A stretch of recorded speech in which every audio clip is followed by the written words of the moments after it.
Bismillahirrahmanirrahim. Assalamualaikum warahmatullahi wabarakatuh. Apa kabar ya teman-teman semua? Semoga teman-teman semua dalam keadaan sehat ya, dan tetap semangat untuk mendengarkan informasi yang akan disampaikan oleh Ustazah Dian hari ini. Alhamdulillah, hari ini teman-teman bertemu kembali dengan Ustazah Dian di pembelajaran Bahasa Indonesia. Namun sebelum kita membahas lebih jauh terkait dengan materi kita hari ini, mari kita berdoa terlebih dahulu ya, agar Allah berikan kemudahan dan kepahaman untuk kita hari ini. Sikap berdoa, tangannya diangkat, kepalanya ditundukkan.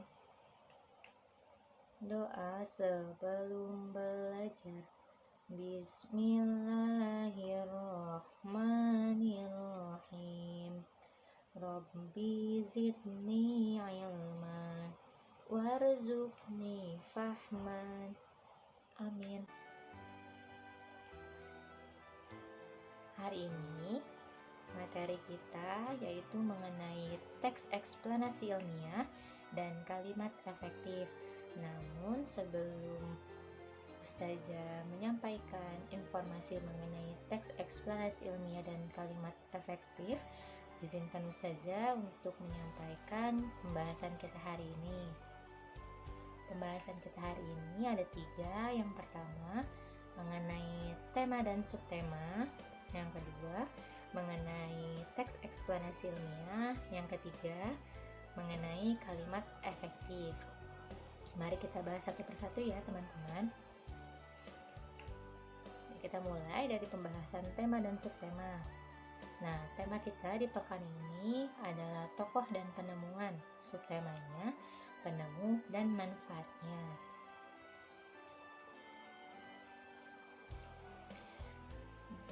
Di dalam Quran surat Al-Anbiya ayat 80, Allah Subhanahu wa taala berfirman, "Dan telah kami ajarkan kepada Daud cara membuat baju besi untukmu, guna melindungi kamu dalam peperangan. Maka hendaklah kamu bersyukur kepada Allah."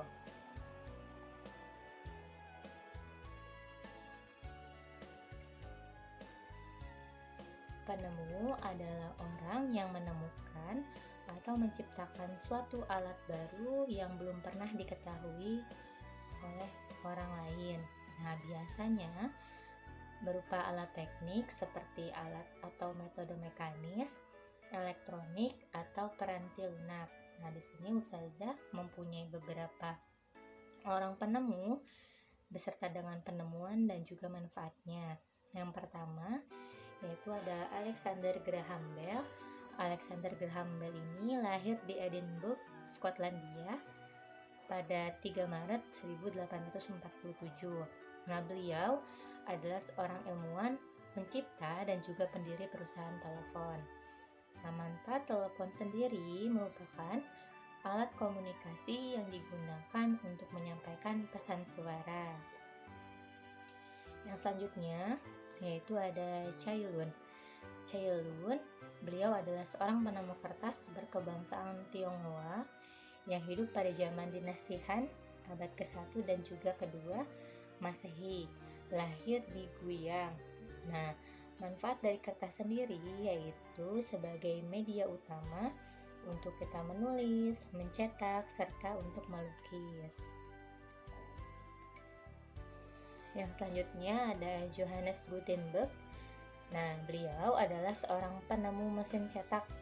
Nah, adapun mesin cetak ini mempunyai manfaat teman-teman. Manfaatnya adalah untuk membuat banyak salinan halaman. Nah, di masa sekarang kita ini biasanya digunakan untuk mencetak buku atau surat kabar.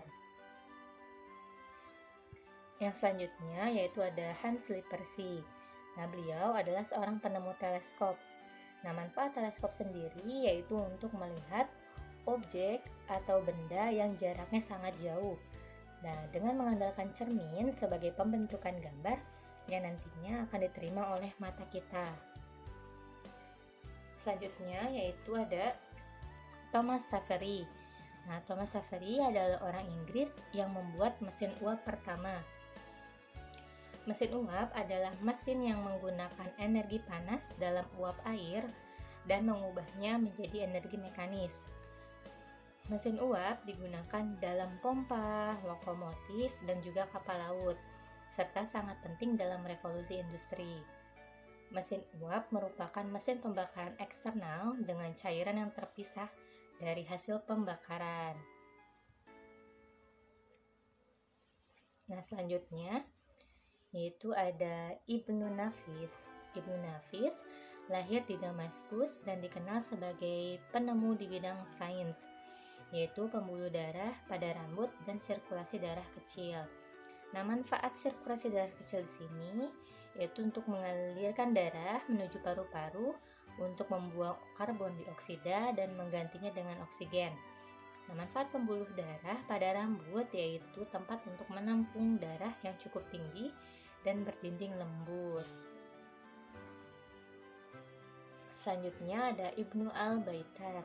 Ibnu Al-Baitar, beliau lahir di Malaga, Spanyol pada abad ke-12 sebagai penemu tentang tumbuhan. Nah, manfaat penelitian yang dilakukan oleh beliau terhadap berbagai tumbuhan yang ada membuat Ibnu Al-Baitar menemukan berbagai khasiat dari tumbuh-tumbuhan dan berhasil untuk menemukan obat herbal untuk penyakit kanker dan juga tumor yang disebut Hindiba. Nah, selanjutnya di sini ada lagu tema, judulnya adalah Manfaat Penemuan, menggunakan nada Sherina Persahabatan. Teman-teman boleh ikut bernyanyi ya di rumah, Ustazah bernyanyi dari sini. Sudah siap teman-teman? Jika sudah siap kita akan mulai ya. 1, 2, 3. Setiap penemuan di dunia pasti ada manfaatnya. Telepon untuk menyampaikan pesan suara kita, lalu lampu untuk menerangi setiap tempat di saat gelap.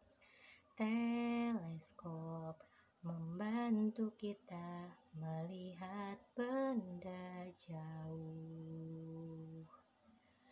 Betapa bahagianya setiap penemuan ada manfaatnya. Betapa bahagianya hidup jadi lebih mudah. Alhamdulillah, terima kasih banyak teman-teman yang sudah ikut bernyanyi. Kita akan lanjutkan kembali ya. Nah, selanjutnya adalah teks eksplanasi ilmiah. Apa ya yang dimaksud dengan teks eksplanasi ilmiah? Teks eksplanasi ilmiah adalah teks yang menerangkan suatu proses yang bersifat ilmu pengetahuan, seperti misalnya gejala alam, banjir, tanah longsor, gempa bumi, lalu ada terjadinya pelangi, proses mengenai arus listrik, dan lain sebagainya. Yang selanjutnya, teks eksplanasi mempunyai fungsi teman-teman. Nah, fungsinya adalah untuk memberikan informasi, penjelasan kepada para pembaca tentang proses terjadinya sesuatu yang dituliskan dalam bentuk teks. Nah, biasanya disusun menurut prinsip sebab akibat. Jadi, ada sebab dan ada akibatnya. Lalu yang selanjutnya, nah, teks eksplanasi sendiri terdiri dari yang pertama ada pernyataan umum, lalu yang kedua ada deretan penjelas atau isi, yang ketiga ada penutup atau kesimpulan. Nah, untuk pernyataan umum atau pembukaan, di sini berisi informasi singkat tentang apa yang akan dibicarakan atau diinformasikan. Lalu untuk deretan penjelas atau isi, berisi urutan uraian atau penjelasan tentang proses dari peristiwa yang terjadi dan dijelaskan secara bertahap atau berurutan dari mulai awal hingga akhir. Nah, untuk bagian isi ini berisi mengenai urutan uraian atau penjelasan mengenai mengapa peristiwa tersebut dapat terjadi. dan biasanya disusun secara berurutan teman-teman dari mulai awal hingga akhir. Lalu yang selanjutnya adalah kesimpulan. Nah, kesimpulan di sini berisi interpretasi atau pendapat singkat yang dituliskan oleh penulis tersebut sesuai dengan topik yang sudah dijelaskan. Nah, selanjutnya ciri-ciri teks eksplanasi. Di sini ada beberapa ciri dari teks eksplanasi. Yang pertama yaitu cirinya adalah ilmiah. Fenomena yang dijelaskan di dalam teks eksplanasi berdasarkan konteks ilmiah, yaitu berupa fakta atau benar-benar terjadi, realita, teori, dan penelitian. Nah, biasanya teks eksplanasi ini berisikan teori-teori yang ada dan didapatkan melalui penelitian yang sudah dilaksanakan. Nah, penjelasan tersebut dapat berupa sejarah, klasifikasi, atau definisi. Yang selanjutnya adalah logis. Nah, penjelasan fenomena dalam teks eksplanasi di sini bersifat logis, yaitu masuk di akal para pembaca dan juga dia bersifat teoritis. Ciri yang selanjutnya adalah objektif. Lalu ada lagi bukan teks eksposisi. Kita bahas ya. Nah, objektif di sini penjelasan dalam teks dapat disertai dengan argumen atau pendapat-pendapat yang bersifat objektif dengan didukung oleh teori-teori yang relevan sehingga dapat dijadikan sebagai rujukan yang valid. Yang selanjutnya bukan teks eksposisi.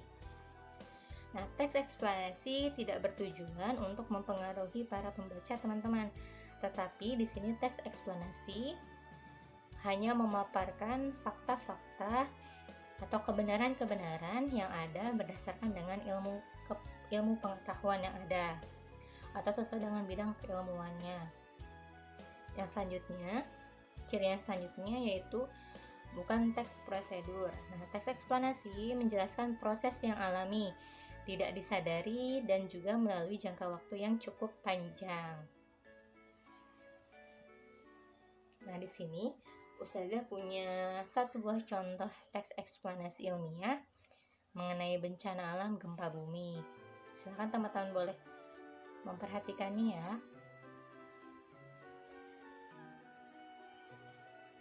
Nah, di sini ada pernyataan umumnya, silakan teman-teman boleh baca.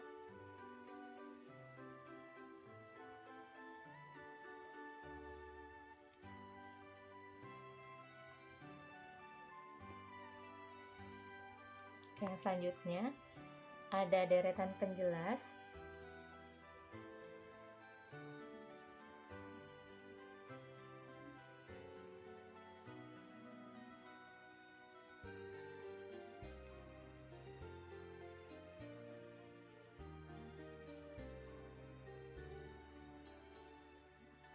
Ini masih lanjutannya.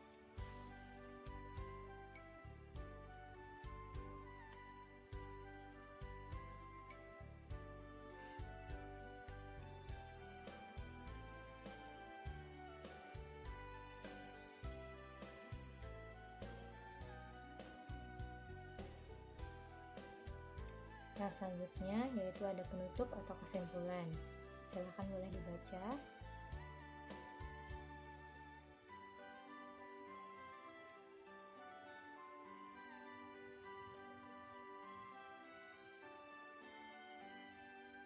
Nah, tadi adalah contoh dari teks eksplanasi ilmiah tentang bencana alam gempa bumi.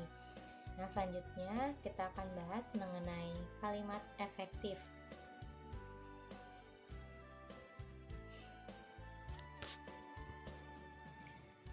Nah, kalimat efektif dapat diartikan sebagai susunan kata yang mengikuti kaidah kebahasaan yang baik dan benar. Nah, di sini tentu saja yang kita bicarakan tentang bahasa Indonesia ya teman-teman. Kaidah yang menjadi patokan dalam kalimat efektif tentu saja menggunakan kaidah bahasa Indonesia menurut dengan EYD atau ejaan yang disempurnakan. Nah, di sini ada 1, 2, 3, 4 yaitu syarat kalimat efektif. Yang pertama yaitu sesuai dengan EYD. Nah, kalimat efektif haruslah menggunakan ejaan maupun tanda baca yang tepat. Nah, di sini juga dibutuhkan kata-kata yang baku yang nanti akan teman-teman tuliskan di dalam kalimat efektif tersebut. Lalu yang selanjutnya adalah sistematis. Yang kedua sistematis. Nah, di sini sebuah kalimat efektif yang paling sederhana atau sebuah kalimat yang paling sederhana biasanya tersusun dari subjek dan juga predikat. Nah, bisa juga ditambahkan dengan objek, lalu juga bisa ditambahkan dengan keterangan menjadi SPOK. Namun yang paling sederhananya adalah subjek dan predikat atau SP. Selanjutnya adalah ringkas. Nah, ringkas di sini pastikan kalimat yang dibuat tidak menghambur-hamburkan kata. Nah, di sini pastikan susunan kalimat yang dibuat itu harus ringkas agar orang yang membacanya atau para pembaca dapat menangkap informasi atau gagasan yang teman-teman tuliskan. Lalu, yang selanjutnya adalah tidak ambigu.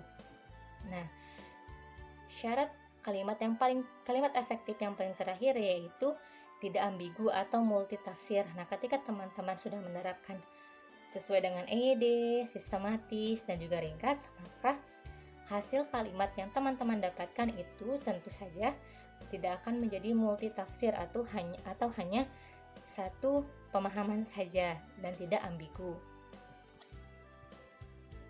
Nah, untuk selanjutnya yaitu ada ciri-ciri kalimat efektif. Nah, ciri-ciri kalimat efektif di sini yang pertama ada kesepadanan struktur. Nah, ketika teman-teman membuat kalimat efektif, pastikan di dalamnya mengandung unsur-unsur minimal seperti ada subjek dan juga ada predikat. Yang selanjutnya yaitu ada yang kedua, kehematan kata. Nah, kehematan kata ini salah satu syarat untuk kalimat efektif. Nah, agar kalimat yang kita buat ini ringkas dan tidak terlalu menghambur-hamburkan kata. Nah, di sini contohnya yaitu ada para siswa-siswi sedang mengerjakan soal ujian masuk perguruan tinggi. Lalu yang kedua ada siswa-siswi sedang mengerjakan soal ujian masuk perguruan tinggi. Nah, di kalimat pertama kenapa disebut dengan tidak efektif dan di kalimat kedua efektif. Nah, di sini siswa-siswi ini sudah menunjukkan atau mengarahkan pada jumlah yang banyak. Jika ditambahkan dengan para, maka itu pemborosan kata. Jadi siswa-siswi pun sudah mewakili jumlahnya. Jadi cukup tidak menggunakan kata para. Yang selanjutnya masih sama tentang kehematan kata. Nah, di sini ada contoh yang pertama yaitu ia masuk ke dalam ruang kelas. Yang kedua, ia masuk ruang kelas. Nah, di sini yang pertama tidak efektif dan yang kedua efektif. Kita bisa lihat ketika ia masuk sudah pasti ke dalam ya, teman-teman. Jadi tidak perlu lagi ditambahkan dengan informasi ke dalam. Cukup saja ia masuk ruang kelas. Karena sudah pasti ketika masuk itu pasti ke dalam. Nah, untuk selanjutnya yaitu ada kesejajaran bentuk. Nah, kesejajaran bentuk ini kalimat efektif haruslah berimbuhan konsisten. Jika memang di awal menggunakan imbuhan me, maka di akhir pun atau seterusnya pun menggunakan imbuhan me. Seperti ini contohnya. Hal yang mesti diperhatikan soal sampah adalah cara membuang, memilah, dan pengolahannya. Ini bukanlah kalimat efektif atau tidak efektif. Yang kedua, hal yang mesti diperhatikan soal sampah adalah cara membuang, memilah, dan mengolahnya. Nah, ini adalah kalimat yang efektif. Kenapa? Karena imbuhannya sama. Ketika imbuhan me dan imbuhan me di awal, maka seterusnya adalah menggunakan imbuhan me, seperti membuang, memilah, dan mengolahnya. Nah, kalau untuk yang di contoh pertama, ini ada membuang, imbuhannya me, memilah, imbuhannya me. Nah, pengolahannya ini imbuhannya bukanlah me. Makanya dikatakan tidak efektif. Yang selanjutnya yaitu ketegasan makna. Nah, di sini agar para pembaca dapat langsung mengerti gagasan utama dari kalimat yang dituliskan. Nah, penegasan kalimat seperti ini biasa dijumpai pada teknis kalimat perintah, larangan, ataupun anjuran yang umumnya diikuti oleh partikel lah ataupun.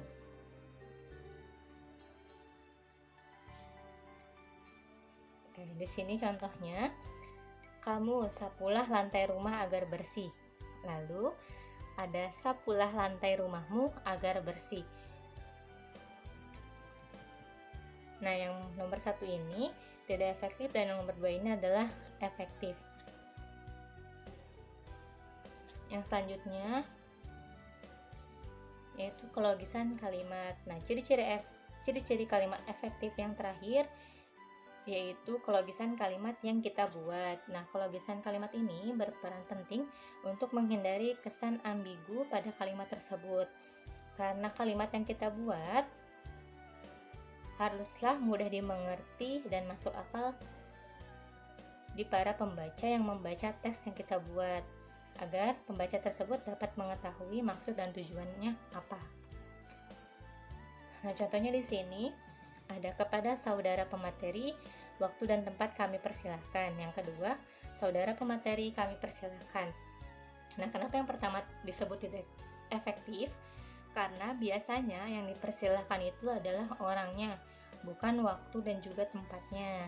Jadi, yang nomor 2 ini adalah yang efektif, karena yang dipersilahkan adalah yang memberikan materi atau orangnya. Terima kasih banyak teman-teman sudah mendengarkan informasi materi hari ini mengenai teks eksplanasi ilmiah dan juga kalimat efektif. Adapun kesimpulan hari ini adalah teks eksplanasi ilmiah adalah teks yang menerangkan suatu proses yang bersifat ilmu pengetahuan alam, berfungsi untuk memberikan penjelasan kepada para pembaca tentang proses terjadinya sesuatu. Teks eksplanasi ilmiah terdiri dari pernyataan umum atau pembuka, lalu ada deret penjelas atau isi, dan penutup kesimpulan. Nah, kalimat efektif dapat diartikan sebagai susunan kata yang mengikuti kaidah kebahasaan secara baik dan benar. Ciri-ciri kalimat efektif yaitu kesepadanan struktur, kehematan kata, kesejajaran bentuk, ketegasan makna, dan kelogisan kalimat. Nah, semoga setelah teman-teman mempelajari materi hari ini, kita dapat memperkaya diri kita dengan berbagai macam ilmu pengetahuan yang kita dapatkan dari banyaknya membaca. Niatkan diri karena Allah Subhanahu wa Ta'ala ketika akan mencari ilmu, maka insya Allah Subhanahu wa Ta'ala akan memberikan kita kepahaman dalam menerima setiap ilmu pengetahuan yang ada.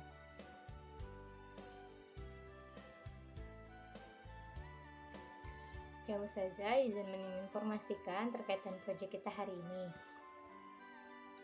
Oke, proyek kita hari ini yang pertama,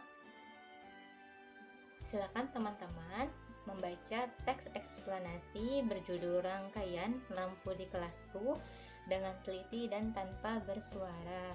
Lalu yang kedua, tuliskan kembali teks eksplanasi berjudul Rangkaian Lampu di Kelasku pada buku tulis bahasa Indonesia dengan menggunakan kosakata yang baku dan juga kalimat yang efektif. Nah, nanti proyeknya difotokan dan dikirim ke dalam classroom. Selanjutnya, tuliskan materi yang ada di dalam video pembelajaran pada buku tulis bahasa Indonesia. Nah, untuk proyek yang ini tidak perlu difoto dan tidak perlu dikirimkan ke classroom. Hanya untuk bahan teman-teman untuk belajar di rumah. Oke, terima kasih banyak teman-teman sudah mendengarkan informasi hari ini. Mohon maaf apabila Ustazah ada kesalahan dalam menyampaikan informasi. Sebelum kita menutup kegiatan, kita membaca hamdalah bersama-sama ya teman-teman. Sikap berdoa, tangannya diangkat, kepalanya ditundukkan. Membaca hamdalah bersama-sama. Alhamdulillahi Rabbil Alamin. Segala puji bagi Allah Tuhan semesta alam. Sekali lagi Ustazah mohon maaf apabila ada kesalahan. Kita tutup kegiatan ini. Akhir kalam, wassalamualaikum warahmatullahi wabarakatuh.